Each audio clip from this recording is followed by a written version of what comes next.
This is a story of Gautam Buddha that helped to understand what is right or what is wrong.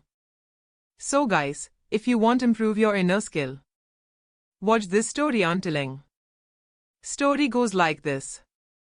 Once upon a time, there was an old monastery on the outskirts of a town.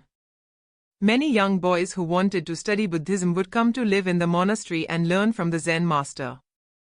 One day, Master decided to test his students, so he gathered all young boys around him and said, "My dear students, as you can see, I am growing old now, that's why I am not able to raise enough money for the expenses of monastery.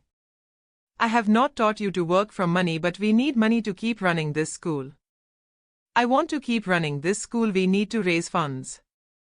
Student drew close the master with their eyes wide open. Master continued, "As you know, our nearby city is full of wealthy people. I want all of you to go into city and follow those rich people as they walk through crowded streets. And when no one is looking, absolutely no one is looking, you must steal from them. If you all can do this, then we will have enough money to keep your school alive." All the disciples were stunned after listening to this from their master.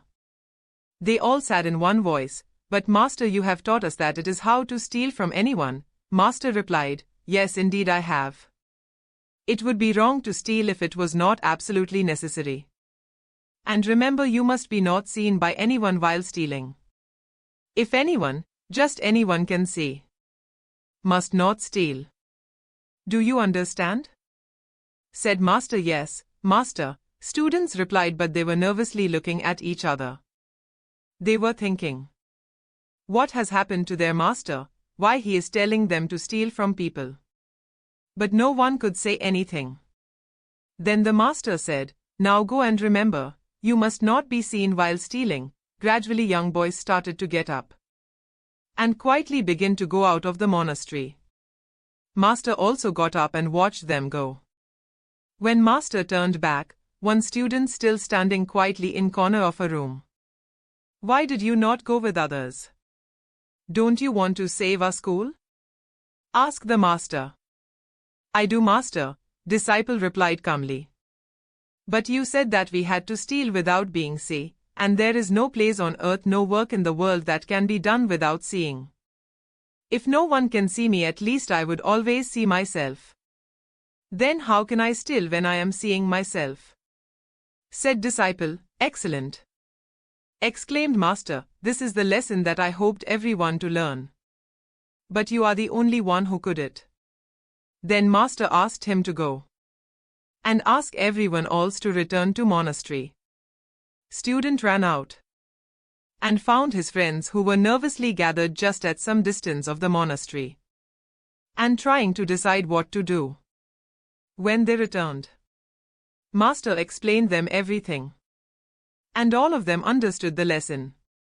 So guys, lesson of this story is that if we see in our lives, we will find that sometimes in our life we do something wrong, thinking that no one is watching us. But we forget that no matter what we do, we always have a part of ourselves that is quietly watching our every action and in every deed. And that part of ourselves is our inner consciousness. Our inner consciousness is always watching us. It always knows what is right and what is wrong. And if we listen carefully to it, it can guide us to the right path. When you do something wrong, even by hiding somewhere, still your inner consciousness sees you. And when you do something good, even then your inner consciousness sees you. Your inner consciousness always witnesses your every deed and every karma. Many times, in our life we are caught in a dilemma and do not understand what to do. In such a situation, if you listen carefully to your inner conscience, you will come to know what you should do. When we do any action or any deed, our inner conscience tells us in advance whether it is right or wrong. And if we listen carefully to it and do as per our inner conscience, we can never do anything wrong. Sometimes you might have experienced that you know that something is wrong, but you still do it and feel regret afterward. And sometimes you know that something is good, and when you do it you feel happiness afterward. Our inner conscience tells us in advance whether what we are going to do is good or bad. If you start ignoring your conscience, gradually your inner conscience will stop inspiring you about what is right and what is wrong. In fact, if you just listen to your inner conscience and follow it, you don't need any external master to guide you path. If we see in the life of Gautama Buddha, we will see that Buddha also attained enlightenment without help of any master. Buddha only continued to practice according to his conscience, handicapped walking on the path of spirituality, and in the end, he attained enlightenment. Similarly, if you just learn to listen to your inner conscience and start following that, you will also be able to live a true, virtuous and happy life. Thanks for watching. Please subscribe our channel to watch story like this and improve your mind. So, guys, subscribe our channel. Thanks.